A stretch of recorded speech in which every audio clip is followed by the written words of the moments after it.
အားလုံးပဲမင်္ဂလာပါခင်ဗျာ TY Channel မှာကြိုဆိုလိုက်ပါတယ်စိတ်ဝင်စားဖွယ်ရာဇလန်းလေးများကိုတင်ဆက်ပေးသွားမှာဖြစ်လို့ကျွန်တော်ရဲ့ channel လေးကို like and subscribe လေးလုပ်ပြီးအားပေးကြပါအောင်ခင်ဗျာတိတ်တိတ်တွေတင်နိုင်သိရှိနိုင်စေဖို့ဘေးက notification ဝင်းလေးကိုလည်းနှိပ်သွားပေးကြပါအောင်ခင်ဗျာတဝဝစီးဆင်းနေသောဂင်းကမြေဤရေပင်ကျဲကြီးကိုစိတ်ပြက်လက်ပြက်ကြည့်ရင်မဟာဒနဂုံတွေကြီးသည်မြေကမ်းတစ်ပေတွင်ထိုင်လို့နေတယ်မိုးကလည်းမရက်ဘူးပြည်ရီကလည်းကမ်းလုံးပြည့်ပဲငါကုံတွေကတခုမှမရောင်းရသေးဘူးဒုက္ခပါပဲကုံတယ်ကြီးသည်မြေရီပင်ကိုဒီတိုင်းထိုင်ကြည့်နေရသည်မှာ9ရက်ခန့်ရှိပေပြီကုံတယ်ကြီးသည်ဘာယာနတိပြည်မှဖြစ်တယ်ကဗလာနီဝိတ်တို့ကိုလဲ900ဖြစ်အပြည့်တင်ပြီးတာဝိထိပြည်သို့ကုံရောင်းထွက်လာခြင်းဖြစ်လေတယ်တာဝိထိမြို့သို့မရောက်ခင်မြေကမ်းအနီးတွင်ခိတ္တနာစဉ်မြေရီကြီးခြင်းနှင့်ကြုံနေရခြင်းဖြစ်လေတယ်မြေရီသည်9ရက်ပတ်လုံးကမ်းလုံးပြည့်စီးဆင်းနေ၏တာဝိထိပြည်သူပြည်သားတို့သည်9ရက်ပတ်လုံးနက်ခတ်ပွဲသဘင်ဆင်နွှဲနေကြကုန်၏ကုံတယ်ကြီးသည်အဝတ်တစ်ထဲမှမယောင်းရသေးပါပြီမြည်ရည်ပင်ကိုငေးရင်ကုံတယ်ကြီးစိတ်ထဲဝဲအစီအစဉ်များရေးဆွဲနေလေလာရတဲ့ခီးကလည်းဝေးတယ်နောက်တစ်ခေါက်ပြန်လာရင်အချိန်လဲကုန်တယ်ဇရီလဲထောင်းတယ်မတတ်နိုင်ဘူးတာဝိထိမြို့မှာຫນွေမိုးဆောင်ရာသီတွေဖြတ်တန်းရင်ကုံရောင်းရတော့မှာပဲ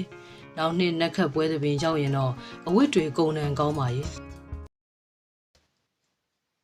တာဝိထိမြို့တွင်စွန့်ခံလှည့်လည်တော်မူသောမြတ်စွာဘုရားသည်မဟာဒနဂုံသေးကြီးစိတ်ကြံကိုတည်တော်မူလေသောပြုံးတော်မူလေ၏အရှင်အာနန္ဒာသည်မြတ်စွာဘုရားရှင်ပြုံးတော်မူခြင်း၏အကြောင်းကိုမေးလျှောက်ရာအဘယ်အကြောင်းကိုမြင်တော်မူ၍ပြုံးတော်မူပါသနည်းမြတ်စွာဘုရားจิตသားအာနန္ဒာမဟာဒနဂုံသေးကြီးကိုသိမြင်ပါ၏လောသိမြင်ပါ၏ဖေယ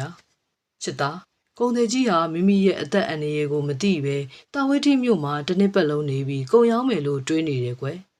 ကုံတယ်ကြီးမှာဘလို့အန္တရာယ်ရှိပါသလဲဖေ။ချစ်သားအာနန္ဒာကုံတယ်ကြီးဟာ9ရက်သာအသက်ရှင်လက်တံယနေ့မှစား၍9ရက်မြောက်သောနေ့တွင်တည်လက်တံ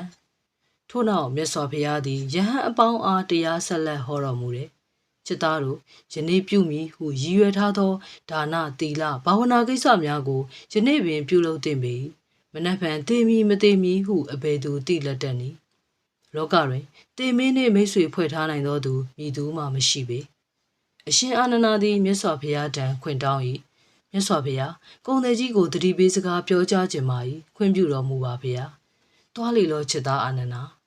အရှင်အာနန္ဒာသည်စွန့်ခံတန်ခါတဦးမှခွဲထွက်၍တပါးတဲ့ကုံတယ်လဲလူစုစီသို့စွန့်ခံထွက်ခဲ့လေတော့တယ်ဤကုံတယ်ကြီးသည်အရှင်အာနန္ဒာကိုမွန်မြတ်သောစွန့်အာဟာရလှူဒန်းလေ၏ဒါကကြီးဒီမြို့မှာအချိန်ဘလောက်ကြာနေမယ်စိတ်ကူးထားလေအရှင်ဖေဟာတပည့်တော်သည်ခရီးဝေးမှလာခဲ့ရပါ၏နောက်တစ်ခေါက်ပြန်လာရန်မလွယ်ကူပါဒီတစ်နှစ်လုံးဒီမြို့မှာပဲနေပြီးကုံရောက်မယ်လို့စိတ်ကူးထားပါတယ်ဖေဟာဒါက